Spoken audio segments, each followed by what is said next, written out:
Gwamnatin Amurka ta rage yawan ayyukanta a Najeriya inda ta umarci wasu ma'aikatan ofishin jakadancinta da ke Abuja da su fice daga ƙasar sakamakon ƙarancin rashin tsaro. Wannan mataki yana ƙunshe ne cikin sabon gargaɗin tafiye-tafiye da ma'aikatar harkokin wajen Amurka ta fitar bayan sake duba halin tsaro a Najeriya, wanda jami'ai suka bayyana a matsayin mai rikitarwa da kuma wanda ba a iya hasashensa. A ƙarƙashin sabon gargaɗin, Najeriya na nan a mataki na uku wanda ke shawartar 'yan Amurka su sake tunanin yin tafiya, yayin da aka sanya wasu jihohi a mataki na huɗu, wato mafi girman matakin haɗari.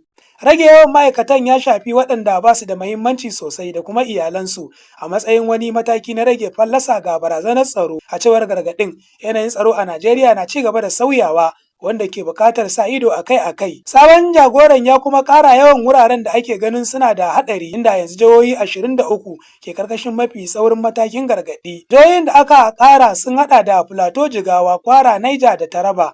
Abin da masana ke cewa yana nuna yadda matsalar tsaro ke ƙara yaɗuwa a faɗin ƙasar. Gargaɗin ya bayyana barazana iri-iri da suka hada da aikata manyan laifuka, satar mutane, ta'addanci da rikice-rikicen kabilanci. Yana mai gargaɗin cewa irin wannan hare-hare na iya faruwa ba tare da sanarwa ba a wuraren jama'a da ma masu zaman kansu. Haka kuma, yayin nuni da ci gaba da aikata laifuka a wasu sassan kudancin Najeriya, musamman satar mutane da ayyukan 'yan bindiga.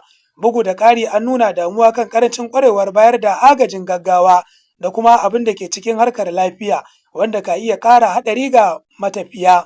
Duk da cewa Amurka bata sanar da janye jakadancinta gaba ɗaya ba, ragewan ma'aikatan ana kallonsa a matsayin matakin kariya domin ci gaba da gudanar da muhimman ayyuka tare da tabbatar da tsaron ma'aikatan.